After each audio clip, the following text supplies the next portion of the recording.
আমাদের প্রতিদিনের প্লেটে যে ভাত থাকে তার পেছনে কিন্তু হাজার হাজার বছরের এক অবিশ্বাস্য ইতিহাস লুকিয়ে আছে। চলুন এই সাধারণ একটা ঘাসের বিশ্বজয়ের অসাধারণ গল্পটা শোনা যাক। আচ্ছা, পুরো ব্যাপারটাকে একটা প্রশ্ন দিয়ে ভাবা যাক কেমন। কিভাবে একটা সাধারণ বুনো ঘাস এমন একটা ফসলে পরিণত হলো যা আজ বিশ্বের কোটি কোটি মানুষের খাবারের যোগান দিচ্ছে। এই পুরো আলোচনায় আমরা এই রহস্যটারই কিনারা করার চেষ্টা করব। তো আমাদের এই গল্পের শুরুটা কিন্তু হচ্ছে হাজার হাজার বছর আগে, এশিয়ার সেই উর্বর নদী উপত্যকাগুলোতে, যেখানে সভ্যতা আর চালের ইতিহাস যেন হাতে হাত ধরে বড় হয়েছে। একবার ভাবুন তো, প্রায় ১৩,০০০ বছর আগের কথা। মানুষ যখন সবে কৃষিকাজ শিখছে, ঠিক তখনই তারা একটা বিশেষ ঘাসের মধ্যে বিশাল এক সম্ভাবনা দেখতে পেয়েছিল। এই সময়টা যে ঠিক কতটা পুরনো তা কল্পনা করাও কঠিন। এখন প্রশ্ন আসতেই পারে, ঠিক কোথায় এর শুরু হয়েছিল? আজকের দিনে ডিএনএ বিশ্লেষণ করে বিজ্ঞানীরা মূলত দুটো প্রধান জায়গার কথা বলেন। একটা হলো চীনের ইয়াংজি নদীর উপত্যকা, আর অন্যটা হলো আমাদের ভারতের বিশাল গাঙ্গেয় সমভূমি। বলা যেতে পারে এই দুটো এলাকায় ছিল চালের আঁতুড়ঘর। কিন্তু একটা বুনো ঘাস থেকে নিয়মিত ফসল পাওয়া, এই প্রক্রিয়াটা কিন্তু মোটেও সহজ ছিল না। এটা ছিল মানব ইতিহাসের একটা অন্যতম বড় মুহূর্ত, যেখানে মানুষ প্রথম প্রকৃতিকে নিজের প্রয়োজনে ব্যবহার করতে শিখছিল। এখানেই আসল ব্যাপারটা লুকিয়ে আছে। বুনো ধানের সবচেয়ে বড় সমস্যা ছিল, পাকার সাথে সাথেই এর দানাগুলো টুপটাপ করে মাটিতে ঝরে যেত, মানে কাটারই সুযোগ পাওয়া যেত না। তখন প্রাচীন কৃষকেরা ধীরে ধীরে এমন ধান বেছে নিতে শুরু করলেন যার দানাগুলো গাছের সাথে বেশ শক্ত করে লেগে থাকে।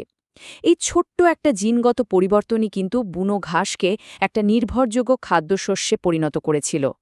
তো যেই না চাল একটা নির্ভরযোগ্য ফসল হয়ে উঠল, তখন থেকেই এর বিশ্বযাত্রা শুরু হলো। এটা আর কোনো একটা নির্দিষ্ট অঞ্চলের মধ্যে সীমাবদ্ধ রইল না। চলুন এর যাত্রাপথটা একবার দেখি। চীন থেকে শুরু হয়ে প্রায় ৩২৭ খ্রিস্টপূর্বাব্দে, মানে আলেকজান্ডার দ্য গ্রেটের সেনাবাহিনীর হাত ধরে এটা প্রথম ইউরোপে পৌঁছায়। এরপর আরব বণিকরা একে নিয়ে যায় মধ্যপ্রাচ্য আর আফ্রিকায়, আর সবশেষে ১৬০০ দশকে জাহাজে চড়ে এটা পৌঁছে যায় আমেরিকায়। আমেরিকায় পৌঁছানোর পর চাল কিন্তু খুব গুরুত্বপূর্ণ একটা অর্থকরী ফসল হয়ে ওঠে।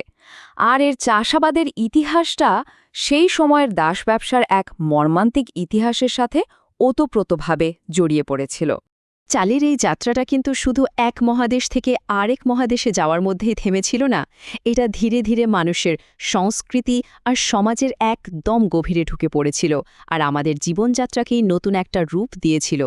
মানে, চাল শুধু মানুষের পেটই ভরায়নি, এটা সভ্যতাকে এগিয়ে যাওয়ার শক্তি দিয়েছে।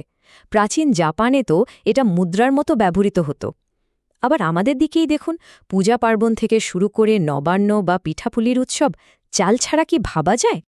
এই কথাটা চালের গুরুত্বকে সম্ভবত সবচেয়ে ভালোভাবে তুলে ধরে। বিশেষ করে দক্ষিণ এবং দক্ষিণ পূর্ব এশিয়াতে চাল তো শুধু একটা শস্য নয়, এটা আমাদের পরিচয়ের একটা অংশ, আমাদের হাজার বছরের ঐতিহ্যের ধারক।